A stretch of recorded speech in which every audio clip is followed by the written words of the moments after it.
જય હિન્દ, જય ભારત, જય માતાજી, જય મા મેરડી. મિત્રો, હું કરણ સાતળિયા અને આજરોજ તમને ખ્યાલ હોય તો આપણે કાલે એક જે વિડીયો ચડાવ્યો હતો અમારે પટેલ સમાજમાંથી ગુંદરણથી મોહનભાઈ કનુભાઈ મોહનભાઈ પટેલ સમાજથી છે અને તમારું ગામ ગુંદરણ.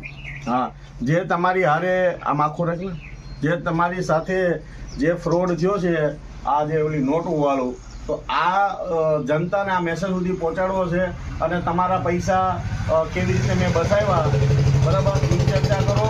અને બીજા નંબરમાં કે તમારી યારે કઈ રીતનું ફ્રોડ થયું ને તમે આ ગુજરાતની જે જનતા આવા જે તમારી જેવા ભોળા માણસો હોય એની સાથે આવું બધું ફ્રોડ ના થાય, તો એના માટે આજે તમે અમારા ગામ જે સલડી આવ્યા અને કાલે તમારી યારે શું થયું અને તમારી યારે પહેલાં કેવી રીતે થયું, કેવી રીતે તમારે વસ્તુ થયું એ થોડુંક જણાવો. પહેલાં મેં પેલા સિક્કા બતાવ્યા, ત્યાર પછી એણે કીધું તો તમે કંઈક બધો ફોટો મોકલો, ગામ સરનામું મોકલો. મેં મોકલ્યું. પછી કહેતો તેમ 550 ભરો પહેલાં, પછી 550 ભર્યા. ત્યાર પછી બીજા દિવસે તમે કંઈક 4000 ભરો, 4000 ભર્યા.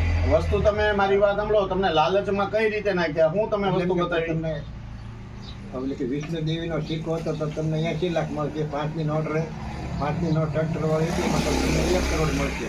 એમાં લાલચે મેં કર્યું, લાલચે બરાબર લપેટામાં.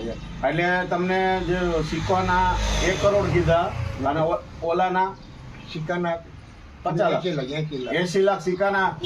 તમે ગુજરાતની જનતા જાણો કે આવી રીતના જે સોશિયલ મીડિયામાં ફેસબુક ઉપર ટ્રેક્ટરવાળી નોટ અથવા કાંઈ વિષ્ણુદેવીનો સિક્કો એવી રીતે લાલચો આપે અને અમુક લોકો જે અશિક્ષિત લોકો જે ગામડાઓમાં રહેતા હોય આવા તમામ લોકો જે છે આવી રીતે લાલચમાં આવી અને પૈસા એને એમ કે મને આપશે, તો એને સામેવાળા એવું બોલે કે ભાઈ 80 લાખ રૂપિયાનું તમારું ટ્રાન્ઝેક્શન થાય છે તો એના માટે તમારે આ વસ્તુ કરવી પડશે ને એટલા નાખવા પડશે ને એટલા નાખવા પડશે. તો આવી રીતે આ દાદાએ પૈસા કેટલા તમારા ટોટલ પૈસા ગયા? 26,000 રૂપિયા દાદાના ફ્રોડ થઈ ગયા છે. એ પ્લસ કાલે 12,500 જે નાખવા આવવાના હતા, તો ભાઈ શું કેવી રીતે બચાવ્યા? તમે કીધું તો કાંઈ નથી નાખવાના, એટલે તો તમે ફોન કર્યો એને એટલે ના પાડી તમે. અત્યારે અમે સાયબર ક્રાઇમમાં એની ઉપર અરજી કરી દીધી છે, બને એટલી મદદ થઈ જાય અને દાદાને જે કાંઈ એના રિટર્ન પૈસા મળે એવી રીતે આપણે વાતચીત થઈ છે. અને ગુજરાતની તમામ જનતાને હું જાણ કરવામાં આવું છું કે આ દાદા સાથે થયું એવું તમારા સાથે ન થાય, એટલે ધ્યાન રાખો. આવા સિક્કાની કોઈ લાલચમાં પડતા નહીં, કારણ કે અત્યારે કોઈ આવું છે જ નહીં, બરાબર. અને ખાસ કરીને તમે આવા બુઝુર્ગ હોય અને ગામડાના રહેતા જે લોકો હોય જે પૈસાની લાલચો આપી અને તમારી પાસેથી અમુકના જે પૈસા પડાવતા હોય એનાથી સાવચેત રહો, ધ્યાન રાખો. જય હિન્દ, જય ભારત, જય મા મેરડી.